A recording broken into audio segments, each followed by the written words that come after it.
Perfecto. Bueno, gente, hoy estoy con un súper invitado, uno de los referentes del audiovisual paraguayo, Ray Armelli, productor, director, cineasta, realizador, y tiene muchísimas historias que contar. Vamos a hablar un poco de todo su recorrido y también de sus proyectos. Eh, Muchas gracias por venir. Bienvenido, Ray.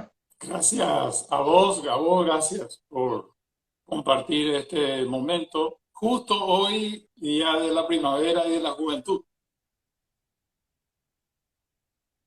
Exactamente, que sea un nuevo inicio también de revitalización de la cultura, ¿no, Ray? Que tanto se necesita, que sean aires de esperanza para todos, ¿no? De un sector tan golpeado, ¿no? Como el sector artístico y cultural. Sí, sí, sí. Ojalá que este 21 de septiembre sea muy diferente al del año pasado y de ahí en más que todo vaya mejorando para todos.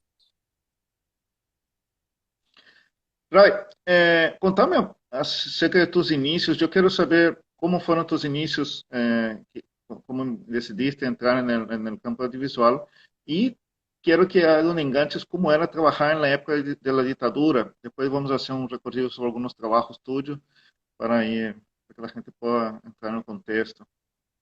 Bueno, yo vivía en la ciudad de Concepción. No sé si la conoces, Mike, hacia el norte del país. Sí, conozco, conozco. Y ahí hice la escuela.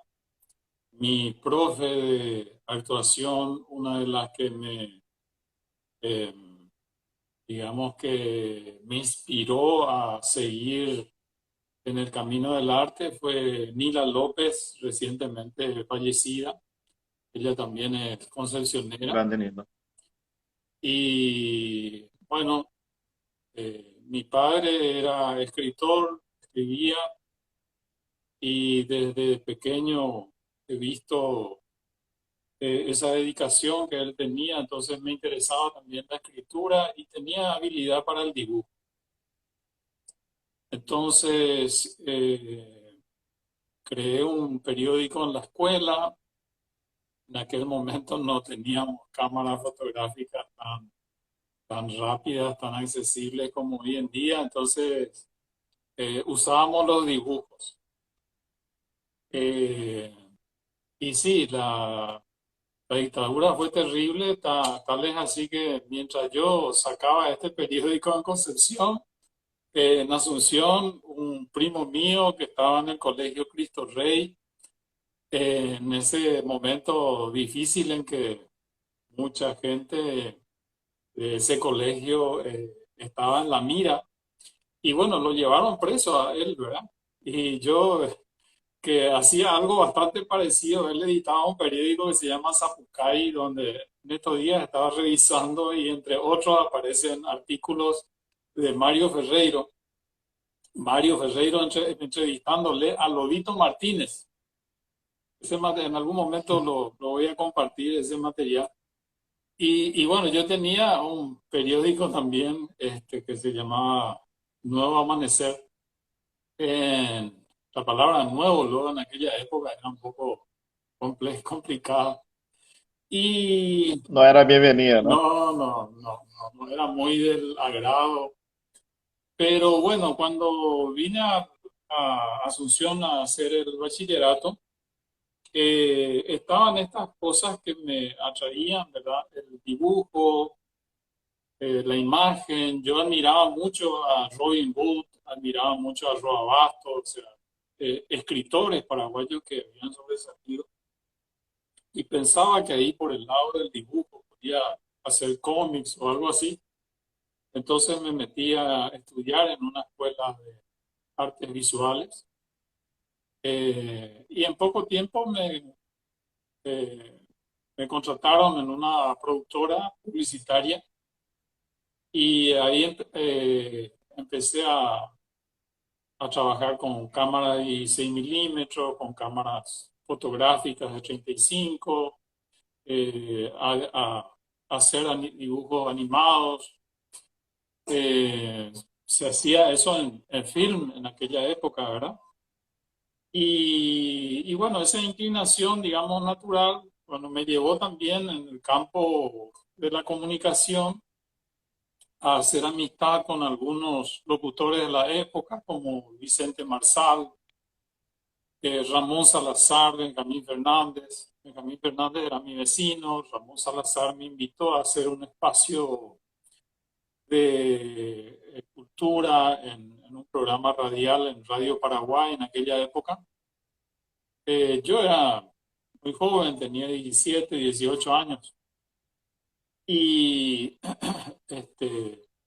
con ese trabajo que empecé a hacer, me compré mi primera cámara fotográfica, escribía guiones, escribimos en el 79, tenía 18 años, era el Año Internacional del Niño, entonces guioné un cortometraje sobre la vida de un canillita.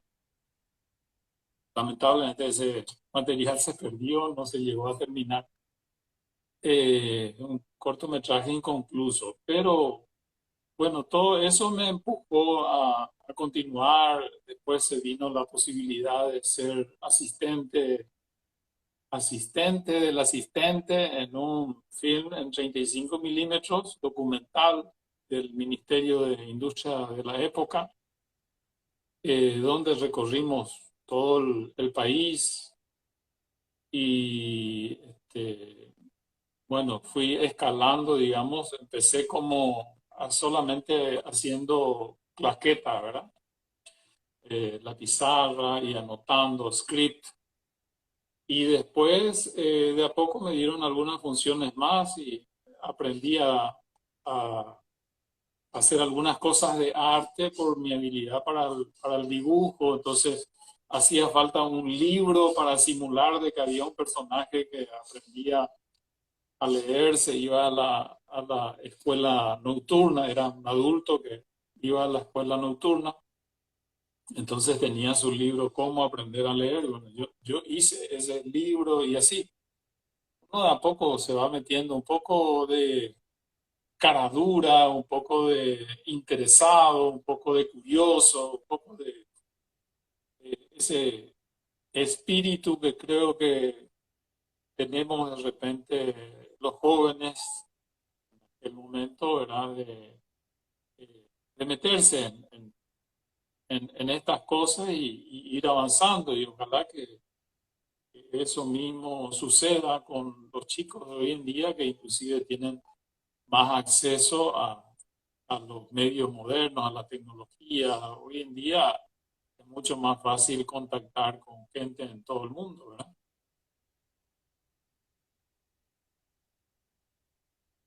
No, no te escucho, Mike.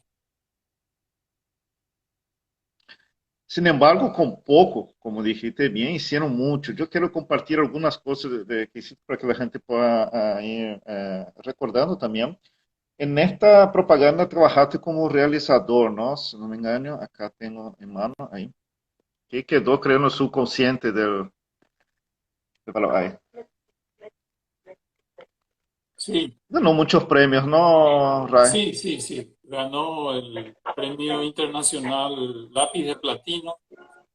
Este material en ese momento estábamos asociados con Bernardo Imajovis, artista plástico, arquitecto y muy interesado también en el cine. Entonces, él se ocupó de la parte artística, de la parte del manejo de los colores. Y bueno, yo hacía más la parte de adaptar un guión que nos había dado Ricardo Jusman, que era también un importante artista visual de aquella época y trabajaba en la parte creativa en la publicitaria Nasta. El, el jingle, que es muy pegadizo, lo hizo Hugo Sabaté, un músico sensacional.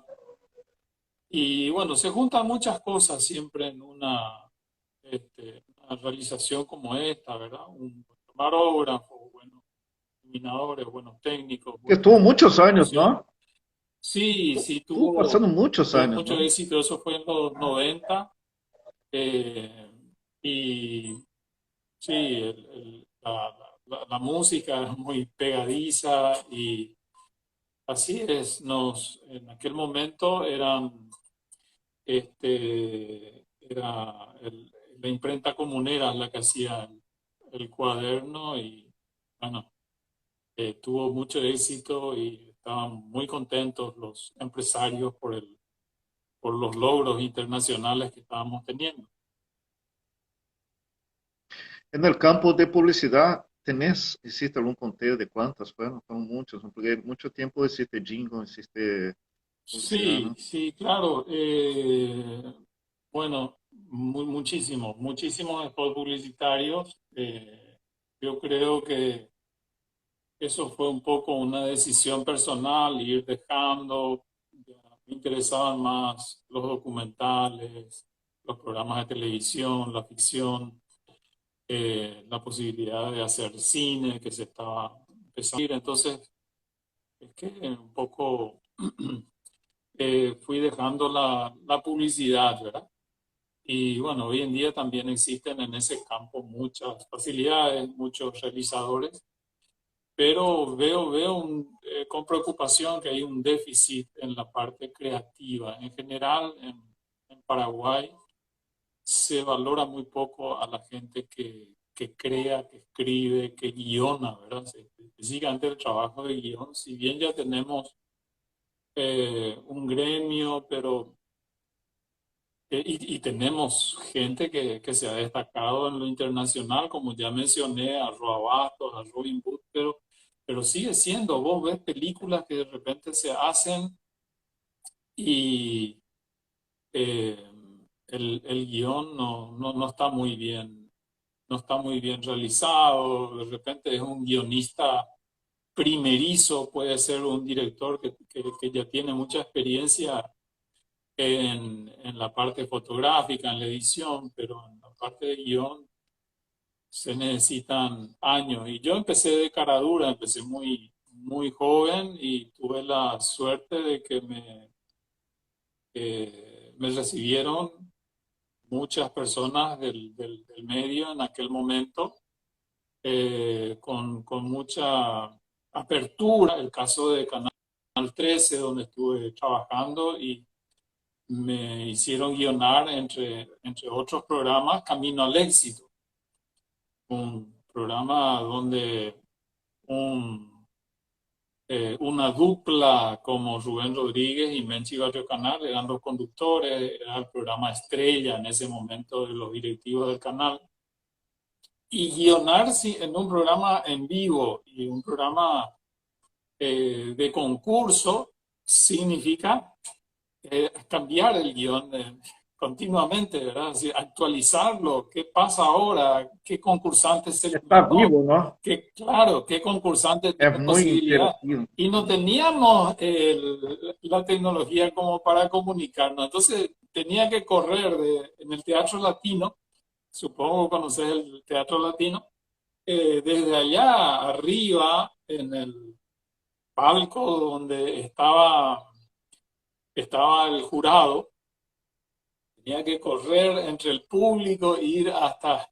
Teníamos unos intercomunicadores, pero fallaban, eran así con unas antenitas que no eran muy fiables. Entonces muchas veces tenía que ir en los cortes a hablar con Rubén, con Menchi. Y sí, fueron experiencias muy interesantes. Después me tocó viajar con una producción de Noemí Gómez, importante también en aquella época, por los caminos del mundo. Otra vez hacer el guión con Menchi, que hacía la locución en off. Y así, digamos de que eso fue alternándose con la parte publicitaria, que era muy absorbente. El problema de lo publicitario es que es muy absorbente, necesitas un trabajo muy estrecho con los empresarios. Y yo tenía esta otra actividad también desde muy joven, relacionada a la docencia, relacionada a la investigación, a la escritura. Y entonces ese camino de la publicidad lo fui dejando y me fui metiendo más en la realización de programas y me tocó crear inclusive muchos programas.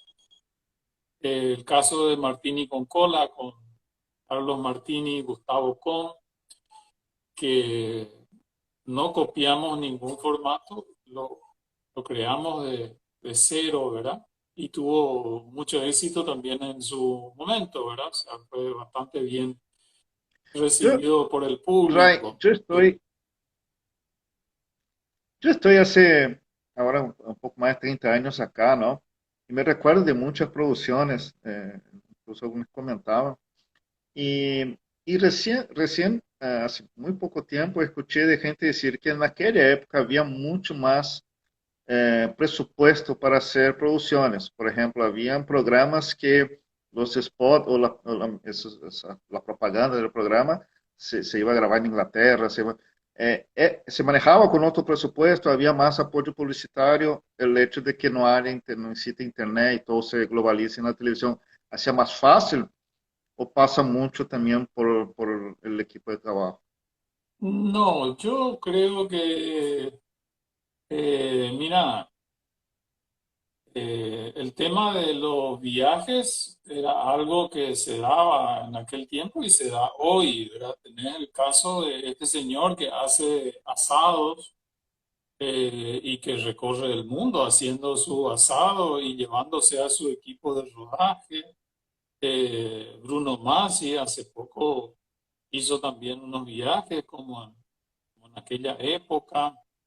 Y sí, y de repente vos aprovechabas y hacías algunos cortos publicitarios, ¿verdad? Le preguntabas al cliente, bueno, mira, yo ya voy a tener el costo del viaje cubierto, ¿qué te parece si grabamos algo para tu marca? Y así, ¿verdad? Sí, yo creo que esa parte estaba más o menos igual. Hoy en día lo que hay es un costo de tecnología que es mucho más accesible, ¿verdad? Y de mejor calidad. Es decir, vos tenés una calidad cinematográfica con un costo que antes vos podías hacer en Betacam, en cintas de 1 pulgada o algo así, eh, podías grabar, pero ni se aproximaba a la calidad que tenés hoy con las cámaras, ¿verdad? Las cámaras de alta definición, cámaras digitales.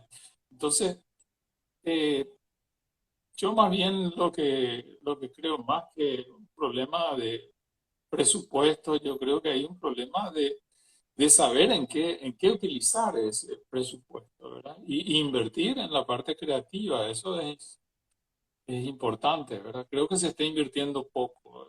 Hay algunos unos cortos que son muy, muy malos, ¿verdad? Cortos que no Era quiero mencionar. muy interesante lo que estás acotando, porque acá suelo entrevistar mucha gente del ámbito audiovisual, teatral, todo. Y es la primera vez que escucho este punto en especial.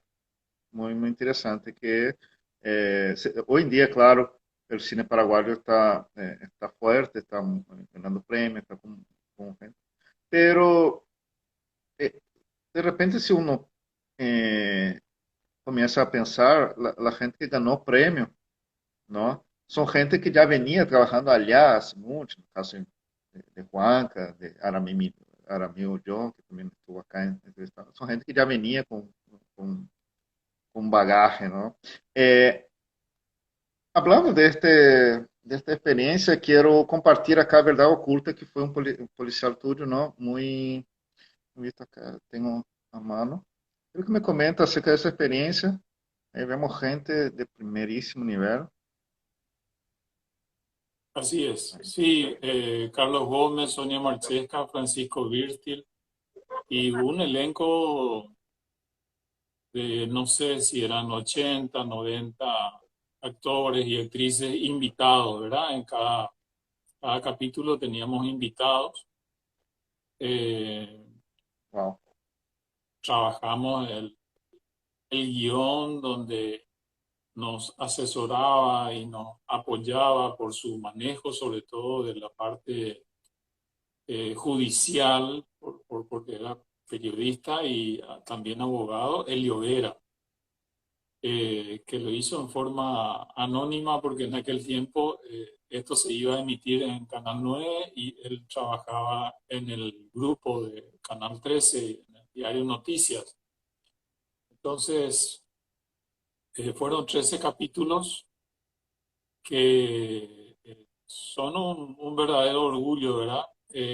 Haber hecho con esa producción, con esa elaboración, con la cantidad de locaciones, ¿verdad? Porque trabajábamos mucho para darle un toque, por lo menos parecido a lo que se hacía en la región. Es decir, no queríamos compararnos con el policial norteamericano o europeo, que tenían otros presupuestos, pero sí por lo menos hacer algo parecido a lo que se estaba haciendo en Brasil, en la Argentina, Chile, ¿verdad? Sí, ya veíamos en los 90 a través del videocable y entonces buscábamos asimilar, buscábamos acercarnos un poco a... Lamentablemente no había forma de continuar, quedó en una sola temporada, no por falta de interés nuestro, sino por falta de interés del medio, ¿verdad? En este caso, Canal 9, que nos pedía mucho dinero, es decir, al revés de lo que sucede ahora, porque ahora te pagan, ahora los canales te dicen, bueno, ¿cuánto cuesta el capítulo? ¿Verdad? Pero en aquel tiempo había que pagar y era muy costoso, muy difícil de sobrellevar si es que no había buenos auspicios, ¿verdad? Cuesta arriba.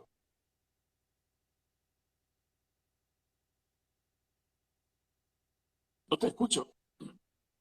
También quiero compartir, sí, yo creo personalmente que también fue una época muy prolífica. Había mucho material paraguayos, ¿no? Había muchas miniseries, o sea, había más cosas que ahora, yo creo. Ahora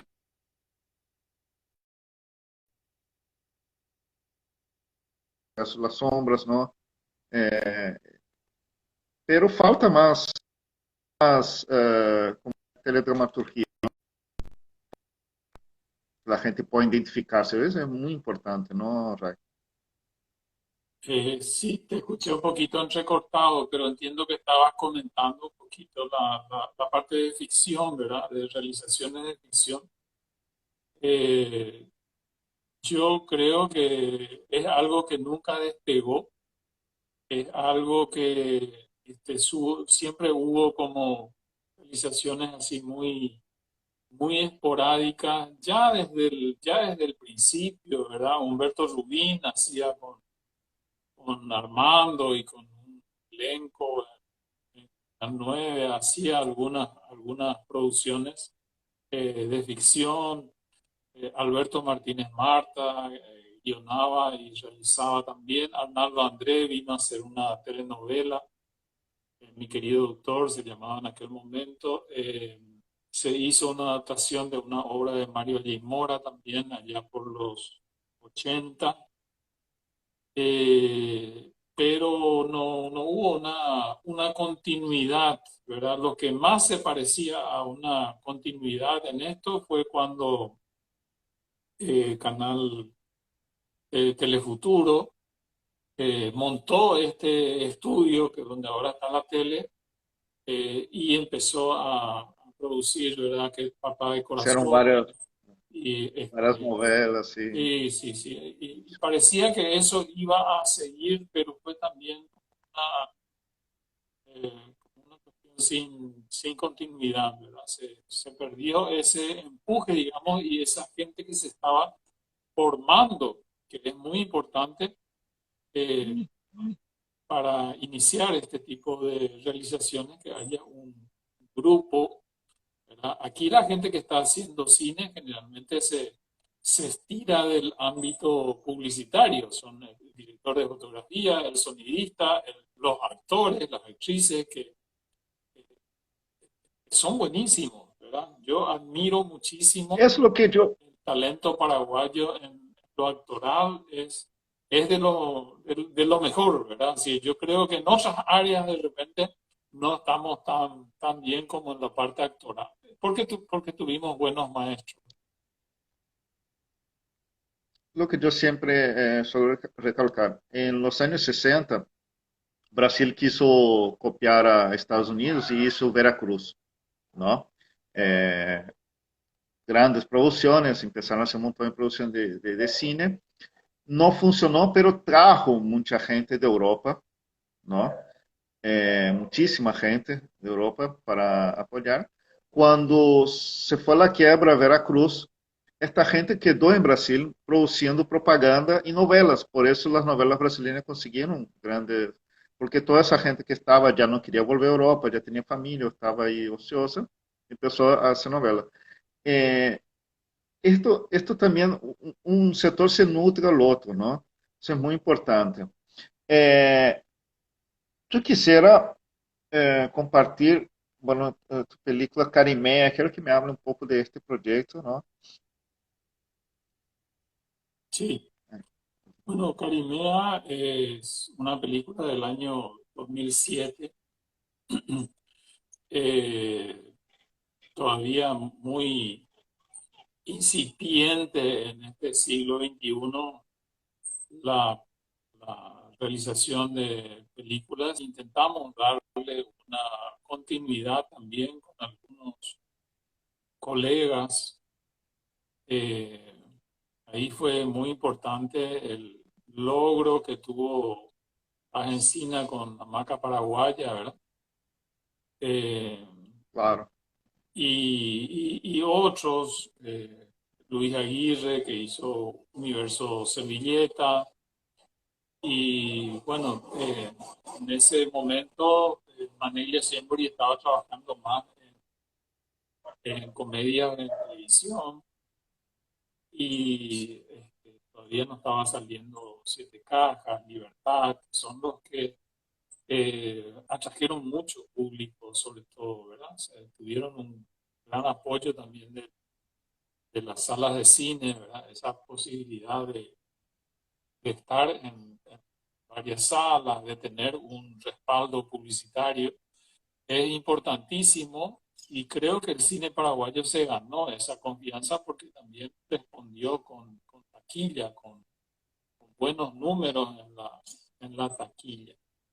Pero como digo, es muy difícil si no hay una continuidad en ficción en la televisión. Tiene que haber telenovelas o comedias en forma continua en todos los canales. Yo creo que debería ser como una exigencia o como un estímulo que debe brindar el Estado. Una tras otra, termina una, porque Exacto. hay trabajo para todos así también, ¿sí? Sí, para que eso Pero siga, para que eso no se corte como ahora, ¿verdad? Que fueron unas cuantas telenovelas y luego se cortó. Entonces, para que esto siga, continúe, tenga fuerza realmente, tiene que haber un espacio, tiene que haber eh, un incentivo que Conatel, por ejemplo, dé a los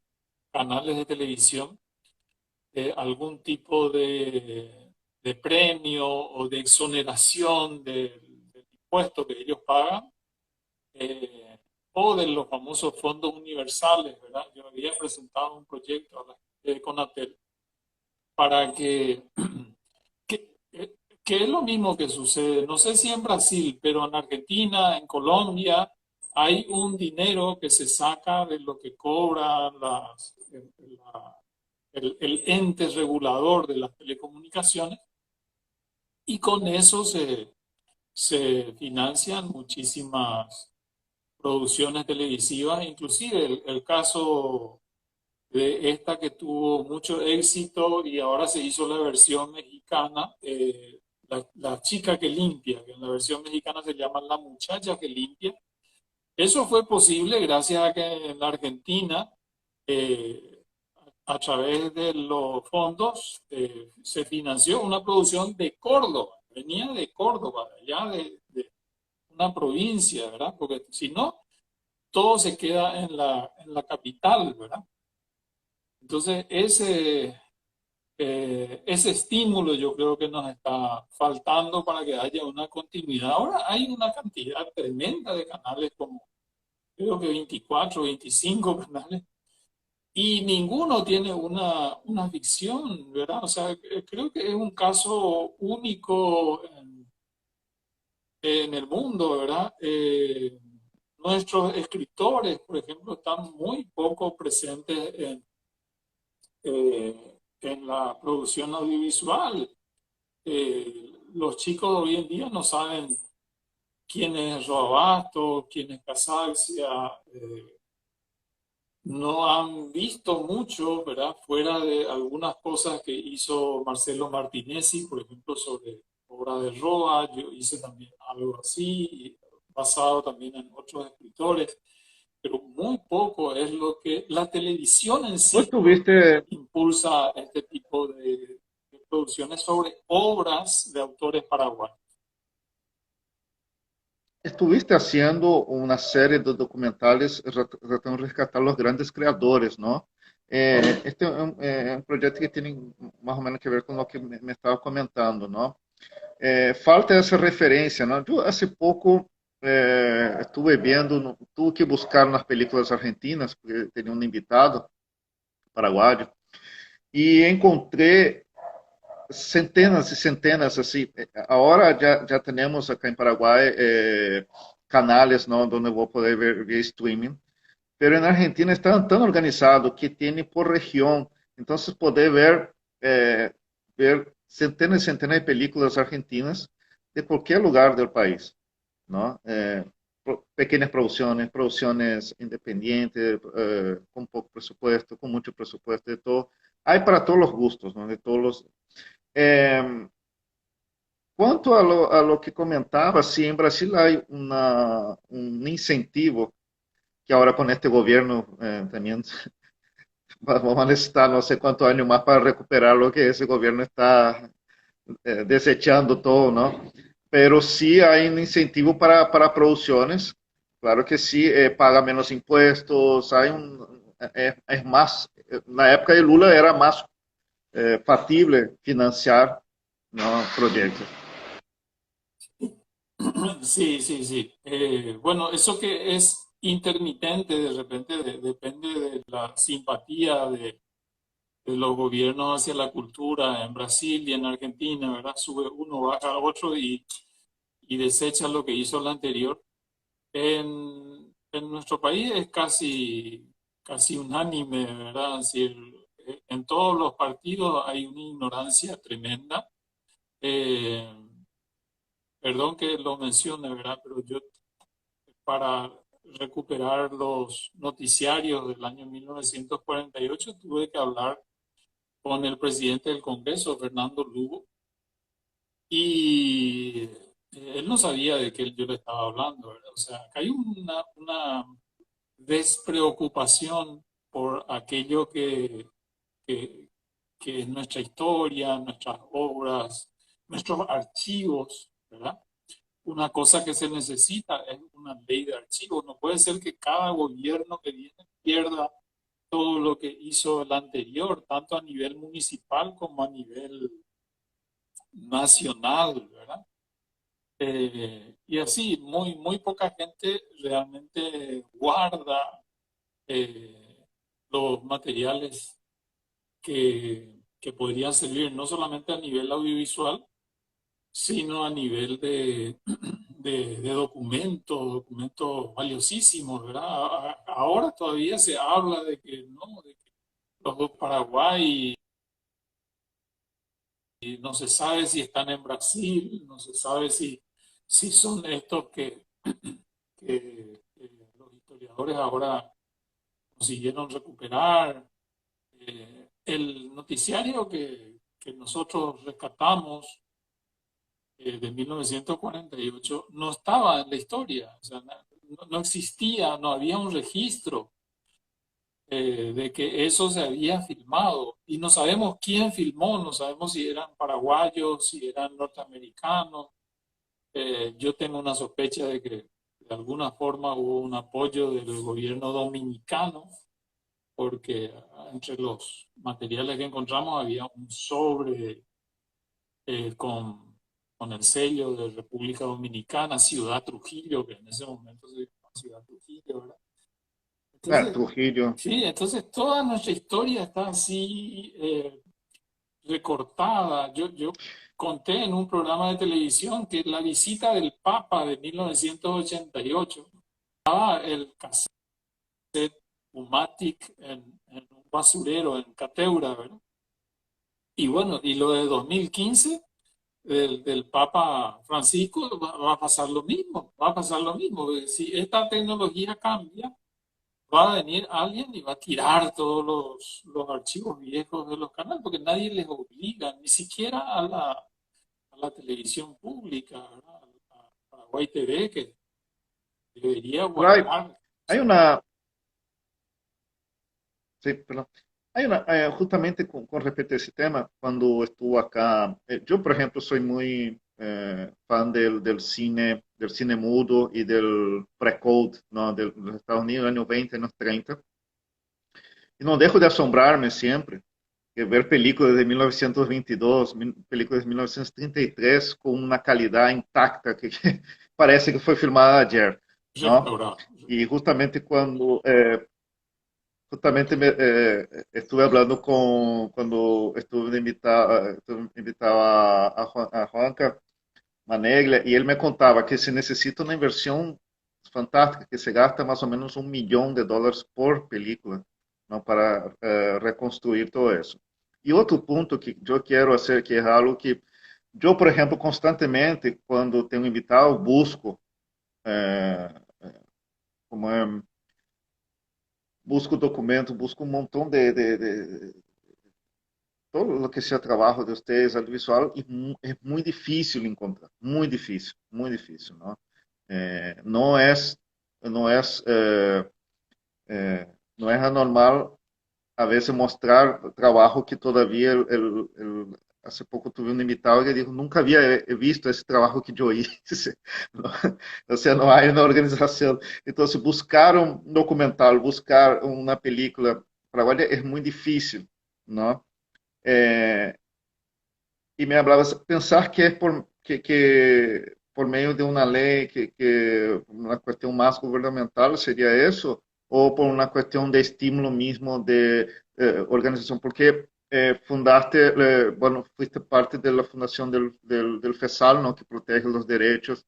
¿Será que yo siempre tengo una desconfianza? Yo creo que la gente tiene miedo. Por ejemplo, hay películas que yo veo, poder encontrar película argentina, película colombiana, pero película paraguaya que se hizo. Doy un ejemplo.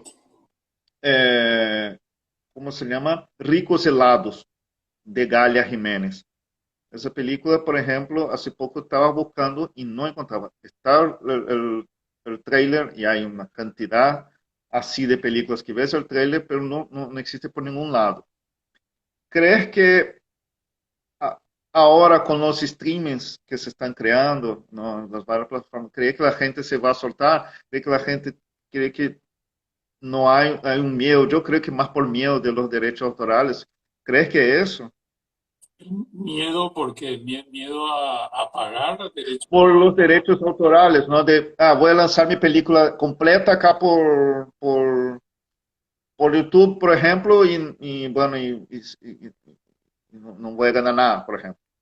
¿Crees que pasa por eso? ¿Crees que ahora con el streaming, donde se tienen que pagar los derechos y todo eso, eh, puede ser que encontramos más materiales perdidos? ¿O Eh, que se preserve lo que se está fabricando ahora, Mira, produciendo ahora?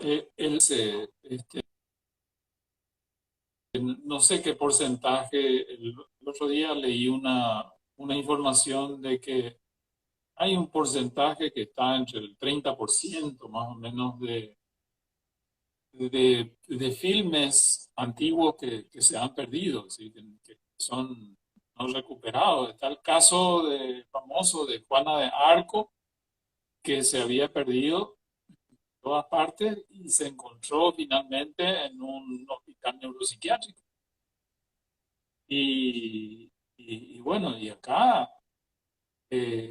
este caso de un noticiario que se supone que es una cosa oficial. Es decir, empecemos por ahí. Yo creo que hay que cambiar la cultura, ¿verdad? Cambiar la cultura, ¿sí? Crear la cultura de la conservación, la cultura de la preservación de la memoria, que la gente se interese en recordar. Lo que pasa es que a mucha gente no le interesa recordar. Le interesa recordar porque de pronto estuvieron metidos en alguna cosa, ¿verdad? O su pariente, o su amigo, o su compadre, etcétera, estuvo metido, entonces eso le va a afectar. Acá hay todo un noticiario, por ejemplo, que hacía el padre del presidente de la República actual, Mario Aldo Benítez. Él era director del noticiario nacional, cobraba un canon, porque ellos nunca perdían, ellos siempre veían la forma de recuperar el dinero, sino era una inversión para que la gente esté informada, tenga cultura, etcétera, etcétera. No, era un negocio y en el ticket se cobraba un porcentaje para el noticiario nacional.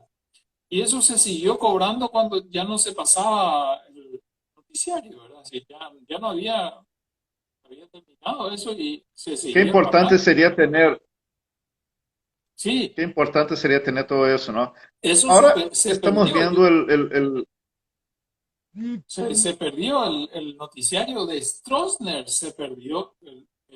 Hay restos así, pequeños fragmentos que se encontraron, pero gran parte se perdió. Y yo creo que eso probablemente la gente escondió, ¿verdad? O hay alguien que tiende, hay muchos coleccionistas privados, eso sí, mucha gente con sensibilidad en todos los campos, ¿verdad? Está el caso del señor Latourette, por ejemplo, que le gusta todo este tema de las esculturas, los santos, etcétera. Tiene el Museo de Arte Sacro. Está el señor Tito Aranda, por ejemplo, que colecciona temas militares, temas de vestuario, temas de... hay coleccionistas privados muy importantes. Están los de este estudio jurídico, Brown Brown, por ejemplo, que también tienen documentos, pinturas, tienen un montón de cosas, ¿verdad? Entonces, esa inquietud privada, yo creo que tiene que acompañarse con algo a nivel oficial. Es decir, si a nivel oficial no hay una preocupación, no hay un respaldo, no hay un estímulo para que la gente